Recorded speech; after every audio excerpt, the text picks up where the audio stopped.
Terry Bernabas, the original work. And next we'll hear some poetry from The Beautiful Imposter, Matthew Brewis. Give it up for Matthew.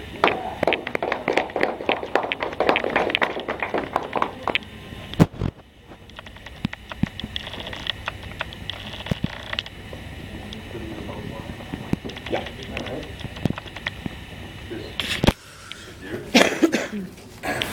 All right. All right. Yes, I write poetry on occasion, and some of it's good, and hopefully some of it.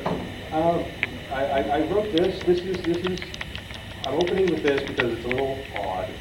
It's a found poem that I wrote by loosely joining album titles and song titles with some conjoining words and seeing how it came out. And so it's not to be taken too seriously, but I thought it was a fun little experiment, so I'm just going to read it here. Points if you can get all the references. Walked in through the outdoor, wandered winding roads, the August and everything after, gave tuppence to the temple of low men, just throw in copper, maybe the painted juke joint Jezebels could afford a facelift. The earthquake shook my foundation. Act hung, baby. The wall is falling down. Crash into me. Maybe we can fix it with a monkey wrench, with a new color and shape. A lonely minstrel in the gallery rode off on heavy horses. Unfortunately, he left his axe alone. Too bad he was thick as a brick. He came back at black up the long highway to hell, selling dirty deeds done dirt cheap. I had to salute him, but he was about to rock. So I was left wondering who's next, when along came the junk man with his swordfish trombone, trailing rain dogs, standing vaguely at the corner of Heart Attack and Vine, rattling small change off into the heart of Saturday night, falling off the curb down the throat of the bone machine. Avenues of Joshua trees rattle and hum, jingle jangle following my footsteps. Back along the months, I spent 5 days in May, fully completely recovering the satellites, spent the long December in the Chelsea Hotel, wearing through my famous blue raincoat. Kiss me, kiss me, kiss me, into a downward spiral of disintegration, all you pretty hate machines, you violators carrying 16-stone razor blade suitcases, looking back into your cracked rear view, waiting for the man to come around. You'll be waiting for the end of the world. Punch the clock in the imperial bedroom. My aim is true since I joined the armed forces, found new ways to get happy, using this year's model, adorned and groaning beneath the weight of all this useless beauty. I fell down at last, singing songs from the big chair in the little house in Abbey Road, finding happiness in a revolver and a bright yellow rubber sole, clearing up the mess left by Sergeant Pepper's band, picking up empty crisp packets with sticky fingers, sweeping the refuse and ribbons under the doormat to the houses of the holy. Automatically for the people I drove off, always born to run across the darkness at the edge of town, like a bat out of hell, burning high-octane orange crush, blood sugar sex magic, won't even come off with bleach, Jane says, but all I could muster was a listless, oh well, never mind. All right, so that's that. And Excuse me, I lost the references. okay.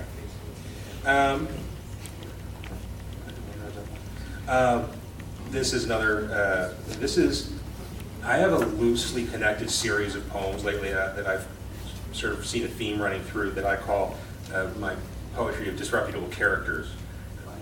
They're kind of centered around shifty type, mysterious people. So this is called Last Night I Dreamt. The moon is high and fat and full, calling sweetly siren as you step lightly into the night, footsteps eager, expectant, swift, down the lane and through the fields.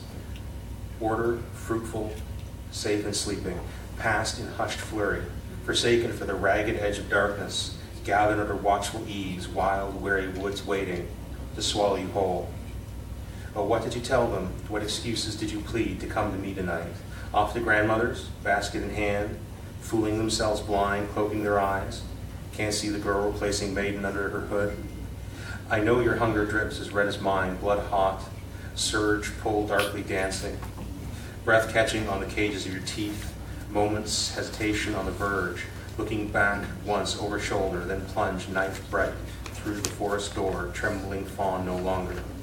I've been waiting, patient hunter watching, play of moonlight on your skin, inviting warm pink silvered over.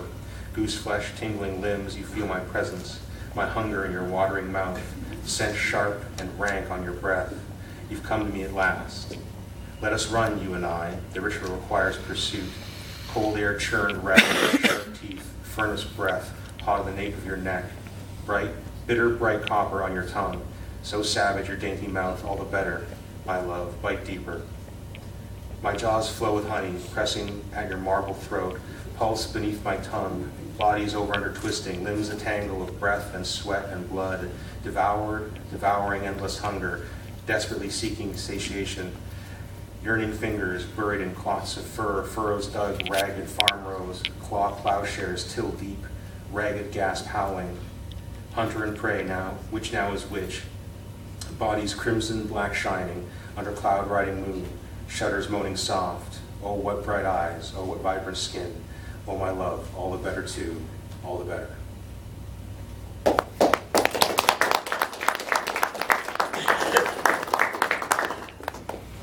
And this one's called After Midnight.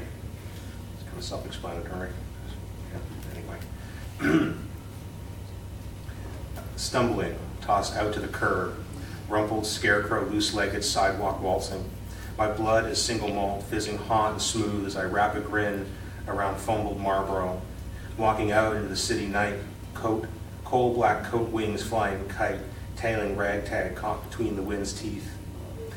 I follow empty coffee cups, tracing their steps, skitter scat, cat-calling fat-chested pigeons, strutting false finery, feeling the breath of the city through my boots, rumble hum downtown trains, exhaling, panting through the warm, moist tunnels, belching drunkards upwards from sidewalk grates.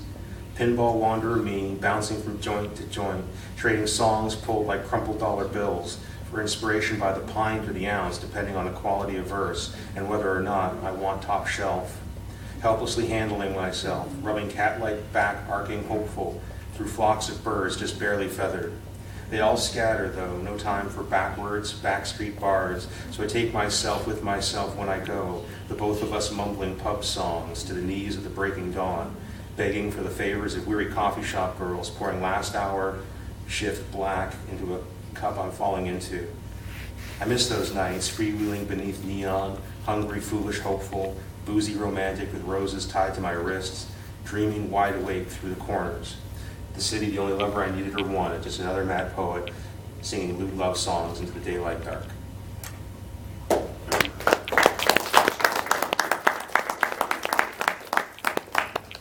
And this one is brand new. I wrote it 2 days ago, I guess, something along those lines. It's called Hard Currency. I have a pocket full of leaves, a series of dreams scribbled out along the creases. I'll make a book of them someday, stitch the pages with spider thread, put it under a child's pillow, a gift of autumn and magic.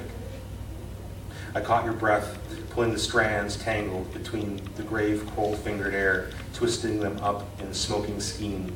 I'll put it in a merchant ivory box, hold it for you, just in case you run out. Gathering rain in old china cups and mason jars, holding on to the tired clink of busted wind chimes. My fingertips rub rust on bicycle frames and wrought iron fences. My coattails drip the dusty wings of moths. The ghosts of train whistles, cold-throated wheezing, live beneath the clapboards of my chest, piercing the night-hawk diner's stillness, mumbled boot-heeled call, conjuring gypsy rag folk up out of dust. I am stranger alchemies, formulas sewn into the seams, built of coat hangers and sideshow canvas. I'll tell your fortune for a nickel, sell you forgotten words for a dime, slow shoe shuffling, step right this way, folks. I'll be 2 counties away before you notice I took all the good spoons. Off on my heels, vagabond trip-tramping, waking up grumpy trolls, plucking shadows like apricots. I'm the one, living in the corner of your eye, a twisted magpie hoarding the pennies of thoughts, small change, but there's no harder currency.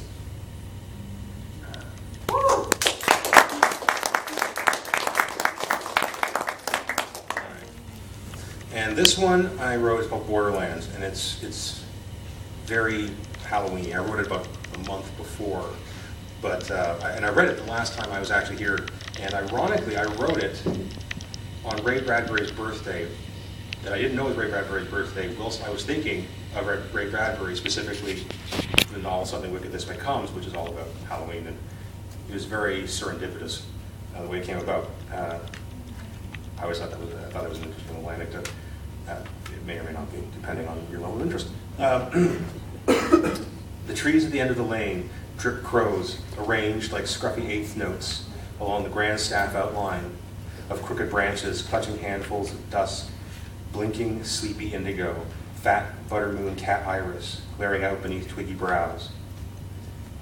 Somnolent houses bathe in stranger light, weird glamour twisting, normal shades dreamscape dancing, familiar architectures loom, those that dwell in the spaces between times, peeping out of dew-latticed hedgerows, whispering murky, muddled, pale snap finger crawl along the borders of sight and thought. Footsteps on pavements toll lonely, dusty hours, intruding on silence thick as moth powder wings drifting, ruddy orange-purple falling from sky-clad thighs, broomstick hair sweeping stars into cascading spark showers, laughter high and free and wild, riding the dark, rich currents. Here there be magic, flowering nightshade, pomegranates full and fine, spilling bloody jeweled seed, flowering the blossoms of will-o'-the-wisp foxfire light bulbs, twisting curbsides to headstones, backyard garden bone orchards, shake rattle, knob knee, dancing macabre along the memories of black cats rubbing arc-backed, curling sinuous lechery. Midnight carnival, big top batwing canvas flapping, at heels now scurrying, little mousy, shoulder hunched, heart pattering swifter than soft feather dark air stroking, eyes darting towards home-worn, gold-like mouthed normal, beating back the ragtag of crinkled, rusty, dry rattle goblins and beasties, clutching burr-fingered sticky to coat hem, only at the last he left in windrow heap, slammed in the closing door, sudden inrushing gasp, enveloped again in the real and the here and the now, the last echoes hung up on the last peg with your coat.